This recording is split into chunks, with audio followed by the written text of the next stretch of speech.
Oke, kita akan lanjut lagi dengan materi pembelajaran kita selanjutnya mengenai hubungan konfigurasi elektron mekanika kuantum dengan sistem periodik unsur.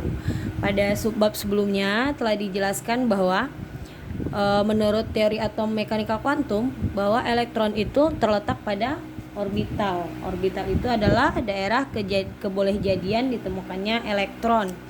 Nah, orbital itu terletak pada subkulit. Ada subkulit S, subkulit P, subkulit D, dan subkulit F, di mana masing-masing subkulit ini mempunyai jumlah orbital yang berbeda. Sudah saya jelaskan juga, orbitalnya itu adalah ruang-ruang atau yang kita namakan dengan kamar-kamar ya. Sebelumnya pada subkulit S ada 1 orbital, pada subkulit P ada 3 orbital, dan pada subkulit D ada 5 orbital, dan pada subkulit F ada 7 orbital. Nah, dari penjelasan itu ternyata menurut teori atom mekanika kuantum, sistem periodik itu juga terdiri dari 4 blok. 4 blok itu berdasarkan nama-nama orbital ini juga gitu. Yang pertama itu ada blok S. Blok S. Di mana blok S ini terdiri dari unsur golongan 1A dan 2A. Lalu ada yang kedua, blok P. Blok P ini terdiri dari unsur golongan 3A, 4A, 5A, 6A, 7A, dan 8A ya, 8A. Sedangkan untuk blok D itu terdiri dari unsur-unsur transisi, dan blok F unsur transisi dalam. Transisi dalam ya. Kira-kira seperti ini. Ini tabel periodik unsur. Nah, ini adalah blok S. Menurut teori atom mekanika kuantum, ini adalah blok S. Dan ini golongan 3A sampai 8A, ini adalah blok P. Dan dari golongan 3B sampai 2B, ini unsur transisi adalah blok D. Sedangkan untuk unsur aktinida dan lantanida itu merupakan blok F. Nah, apakah ada hubungan antara nama-nama blok ini dengan konfigurasi elektron dan sistem periodik unsur? Itu yang akan kita bahas ya. Sebenarnya ini untuk penjelasannya, jika suatu atom, jika elektron valensinya terletak pada subkulit S, elektron valensi adalah elektron pada kulit terluar. Nah, jika elektron valensinya itu terletak pada subkulit S, maka dia nanti pasti terletak pada golongan blok S. Berarti antara golongan 1A dan 2A. Oke ya, kita lanjut ya, kita bahas satu persatu. Yang pertama itu blok S. Blok S ya. Blok S. Kira-kira elektron valensinya tentunya hanya ada 2 kemungkinan. Ini N adalah kulit NS1 jika elektron valensinya 1 ya, atau NS2 untuk kulit ke N dan elektron valensinya 2 gitu. Karena pada subkulit S hanya ada 1 orbital dan elektron maksimumnya hanya ada 2. Berarti hanya ada 2 kemungkinan. Pada kulit elektron valensinya hanya ada 2 kemungkinan, terletak pada kulit N dengan elektron valensi 1 NS1, atau pada kulit N dengan elektron valensi 2 atau NS2 ya. Maka hubungannya untuk periodenya adalah itu N-nya atau kulitnya ini.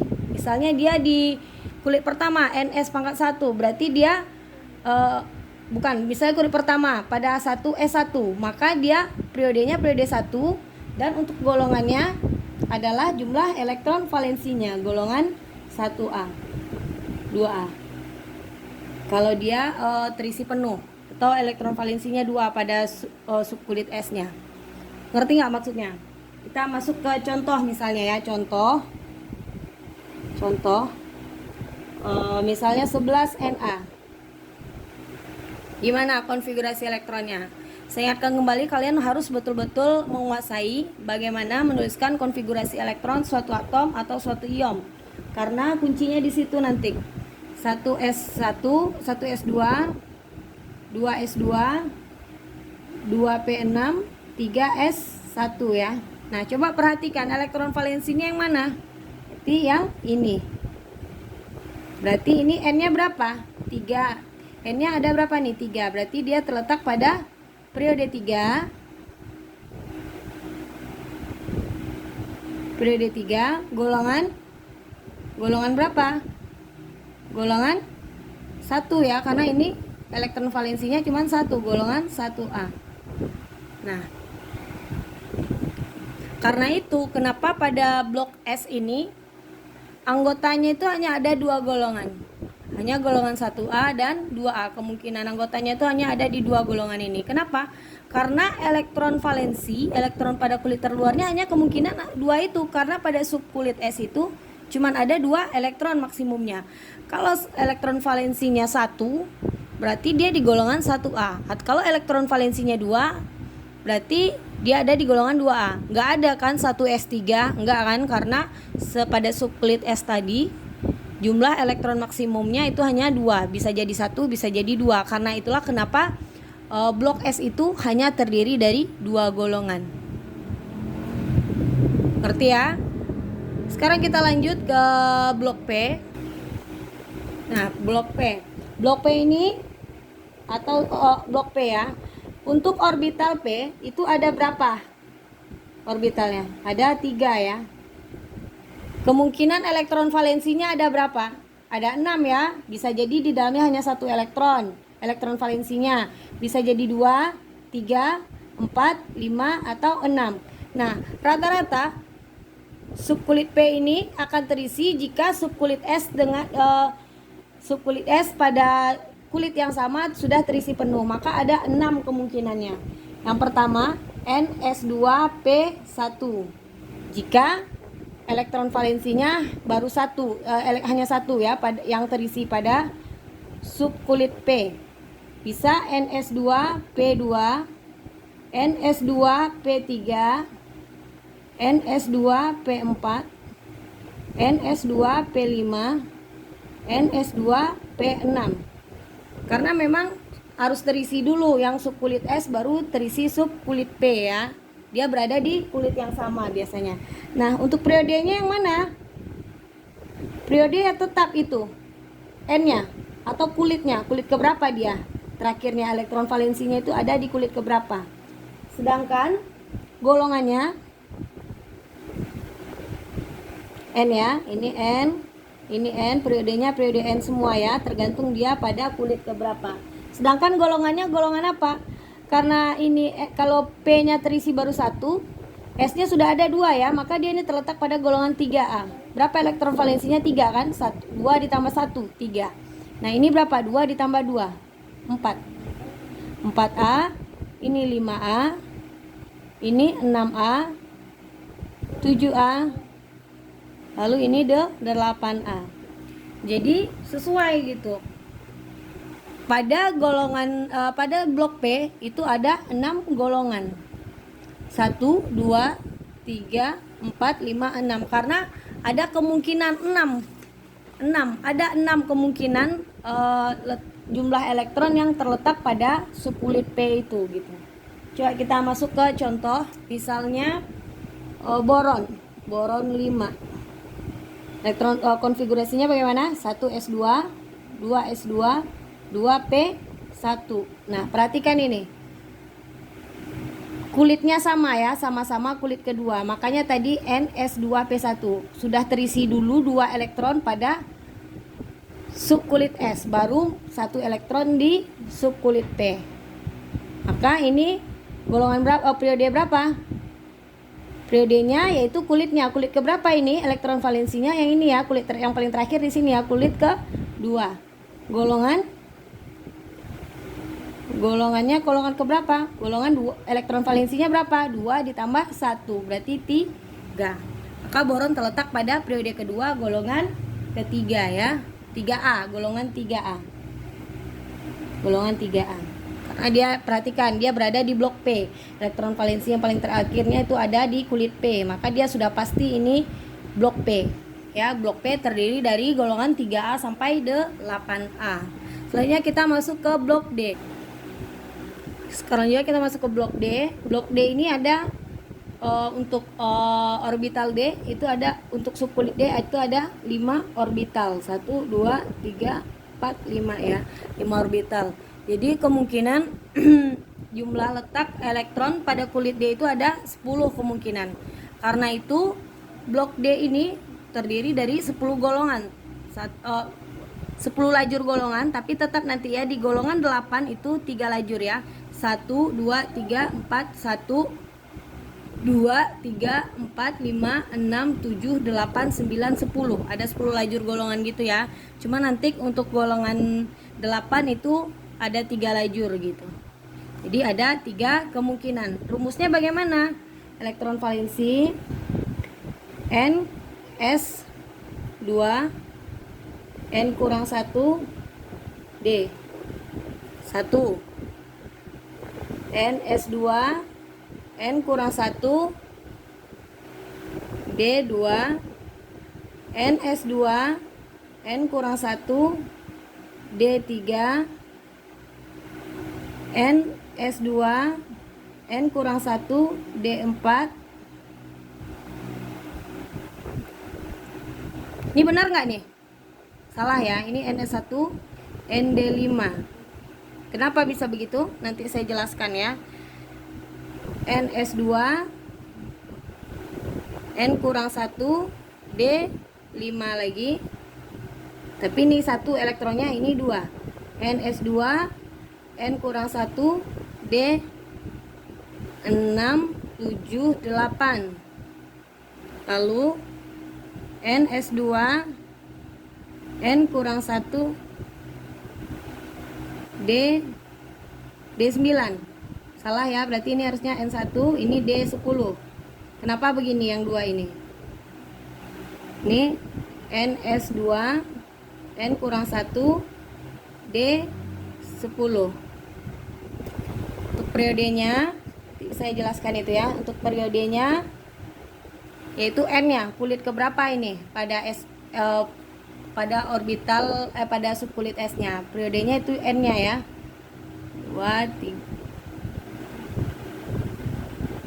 N-nya. Sedangkan golongan dihitung pada jumlah elektron pada kulit ini. Ini berarti golongan 3B. Ini golongan 2 ditambah 2 elektronnya ya. Ini elektron ya. Golongan 4B. Ini golongan 2 tambah 2 tambah 3, golongan 5B. Ini golongan 6B. Ini golongan 2 tambah 5 7B. Ini golongan 8B. Karena golongan 8B itu terdiri dari 3 lajur gitu ya. Dan ini golongan 1B. Dan ini golongan 2B. Nah memang gitu pada sistem periodik. Golongan 1B dan 2B itu setelah 8B. Jadi di lajur pertamanya itu dimulai dari 3B, 4B, 5B, 6B, 7B, 8B, 1B, 2B. Nah, sekarang saya mau tanya dulu. Kira-kira ini kenapa? NS2 N kurang 1 dikali D-nya 1. Berarti ini kalau kalau dia berada di kulit ketiga, kulit keempat, berarti ini 4S2, ini 3D, berarti ini 4S2, berarti N kurang 1 berapa? Kalau N-nya 4, berarti 3D1. Kita udah belajar ya, kenapa yang diisi dulu adalah subkulit 4S2 sebelum 3D1. Karena ternyata tingkat energi pada subkulit D3D ini lebih tinggi sedikit daripada 4S2. Makanya di sini ada pengecualian. Kita kan tahu udah belajar untuk penyusunan konfigurasi seperti ini. Paham ya kenapa? Jadinya rumusnya begini. NS pangkat 2 lalu dalam kurung N kurang 1 D pangkat 1. Paham ya kenapa rumusnya begini? Lalu yang ini kenapa nih? N S1 N kurang 1 D pangkat 5. Kenapa? Harusnya kan kalau berurutan dari sini ke sini, harusnya kan NS2 N kurang 1 D pangkat D 4. 2 elektron di S dan 4 elektron di D. Kenapa bisa begitu? Saya jawab langsung aja ya. Karena kita kan udah tahu bahwa ternyata suatu atom itu akan lebih stabil jika terisi penuh, orbitalnya terisi penuh atau setengah penuh. Kalau seperti ini kan orbitalnya penuh nih yang S. Sementara yang D tuh 2, 3, 4, 5. Yang D kan 4 ini jadinya. Yang lebih stabilnya gimana? Ya setengah penuh aja dua-duanya. Ini 1, ini pindahkan ke sini 1. Jadi di sini 5. Itu udah kita belajar ya pada konfigurasi elektron. Jadi kenapa yang di sini 4 NS1, yang di sini NS1 N kurang 1 D pangkat 5, sama juga halnya dengan di sini NS1 N kurang 1 D pangkat 10, bukan NS2 N kurang 1 D 9 ya. Udah paham ya? Coba kita masuk ke contoh soal. Misalnya unsur 21 SC. Bagaimana konfigurasi elektronnya? 1S2, 2S2, 2P6, 3S2, 3P6, 4S2, 3D1. Nah, mana dia? Berarti ini dia kan yang terakhir itu. 4S2, 3D1. Maka dia berada pada apa? Kulitnya mana? N-nya mana ini? Berarti dia berada periode 4. Dan golongan 2 tambah 1, 3. Golongan 3B. Nah, kalau pada konfigurasi bagian belakangnya seperti ini, maka otomatis itu adalah unsur pada golongan blok D. Blok D terdiri dari golongan 3B, 4B, 5B, 6B, 7B, 8B, 1B, dan 2B. Paham ya? Oke, selanjutnya kita masuk ke blok F. Nah, blok F. Pada orbital F sendiri itu ada pada subkulit F sendiri itu ada 7 orbital. 1 2 3 4 5 6 7. Berarti ada kemungkinan 7 ada 7 orbital, berarti elektronnya berapa? 14. Berarti ada kemungkinan 14. Makanya ada kemungkinan 14 letak susunan elektron pada subkulit F. Makanya pada unsur blok F, aktinida dan lantanida itu ada 14 lajur. 1 2 3 4 5 7 8 9 10 11 12 13 14. Tak kelihatan ya, maaf. 1 2 3 4 5 6 7 8 9 10 11 12 13 14. Ada 14 kemungkinannya. Rumusnya bagaimana? Elektron valensi 4F1 sampai 14 atau 4F ini untuk lantanida ya, atau 5F subkulit F ini ada pada kulit keempat dan kelima ya. 5F1 sampai 14. Ini periodenya periode 6 dan ini periode 7.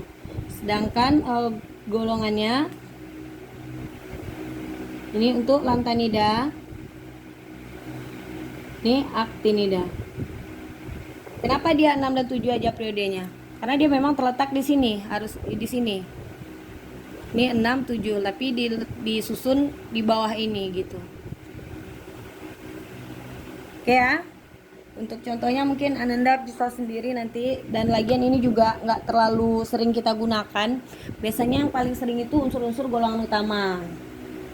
Oke ya, sudah paham hubungan antara teori atom mekanika kuantum, konfigurasi elektron teori atom mekanika kuantum dengan letak suatu atom pada sistem periodik unsur. Nah, sekarang saya kasih kisi-kisi sedikit. Jadi kuncinya apa? Kuncinya pada pembelajaran sistem periodik unsur ini, kuncinya mengerjakan soal-soal itu apa? Tentunya konfigurasi elektron ya. Yang paling penting itu konfigurasi elektron. Jika kita mengetahui konfigurasi elektron, maka kita bisa mengetahui apanya? Kita akan tahu nomor atom. Dengan nomor atom, kita juga bisa mengetahui konfigurasi elektron. Dari konfigurasi elektron, kita juga bisa mencari bilangan kuantum. Kita udah belajar bilangan kuantum yang 4 itu ya. Kita juga bisa menentukan bilangan kuantum. Nah, dari konfigurasi elektron ini juga tadi kita sudah bisa menentukan letak suatu atom pada sistem periodik unsur. Nah, misalnya pada soal yang diketahui nomor atom. Ditanya letaknya pada sistem periodik unsur. Mana dulu yang kita cari? Tentunya konfigurasi elektron dulu. Kita lewat jalur ini dulu. Kalau misalnya diketahui bilangan kuantum, dari bilangan kuantum kita bisa tahu konfigurasi elektron. Setelah itu baru kita tentukan letaknya pada suatu atom gitu. Misalnya kita dikasih soal bilangan 4 bilangan kuantum unsur ini, 4 bilangan kuantum elektron terakhir unsur ini gitu. Nah, tentukan letak unsur tersebut pada sistem periodik unsur. Apa yang kita cari setelah itu? Setelah kita mengetahui yang diketahui bilangan kuantum, kita cari dulu konfigurasi elektronnya. Setelah konfigurasi elektron diketahui, maka kita bisa menentukan letak suatu atom pada sistem periodik unsur.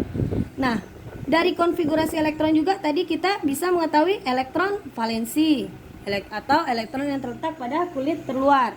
Bisa kita ketahui jumlah orbital. Jumlah orbital kalian harus betul-betul teliti ya. Jika ditanya jumlah orbital, kalian ingat SPDF itu adalah subkulit. Ini apa? Subkulit. Jika ditanya jumlah orbitalnya ya ini 1, ini 3, yang ini 5, yang ini 7. Nah, kalian pastikan juga gitu. Yang ditanya orbital elektron yang mana gitu ya. Kita juga bisa mengetahui jumlah orbital. Dan kita juga bisa mengetahui jumlah elektron yang tidak berpasangan. Kemungkinan akan ditanya pada ujian atau pada soal-soal ya. Jumlah elektron yang tidak berpasangan. Kalian harus teliti dengan pertanyaannya. Dengan konfigurasi elektron kita akan tahu nanti. Misalnya pada elektron pada kulit terakhir seperti ini. Terisi Pak misalnya contoh tadi 21SC, 1S2, 2S2, 2P6, 3S2, 3P6, 4S2, 3D1. Nah, misalnya yang ditanya jumlah elektron yang tidak berpasangan. Elektron yang terakhir mana ini? 3D1. D ini ada berapa? Ditanya berapa jumlah orbital pada elektron terakhir. Kalau yang ditanya orbitalnya ini berapa? D ini 5 ya. 1, 2, 3, 4, 5. Kalau ditanya elektron yang tidak berpasangan mana? Ini cuma 1 elektron yang tidak berpasangan, berarti 1. Kalau misalnya unsurnya itu nomor atomnya X23 misalnya, berarti 3D3. 1, 2, 3 pada orbital D. Ditanya jumlah elektron yang tidak berpasangan, berapa jumlah elektron yang tidak berpasangan? Berarti 1, 2, 3. Jadi kalian harus hati-hati dan langkahnya tetap melewati konfigurasi elektron dulu gitu. Jadi kalian harus benar-benar menguasai bagaimana menuliskan konfigurasi elektron suatu atom.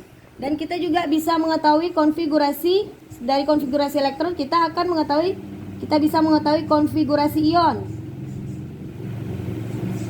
Untuk kation atau yang konfigurasi ion ya, kation atau yang positif itu artinya dia melepaskan elektron. Elektron yang dilepaskan itu elektron mana? Elektron pada kulit terluar. Kalau dia anion, lamanya negatif, berarti dia menangkap elektron, berarti dia mendapat tambahan elektron, menangkap elektron.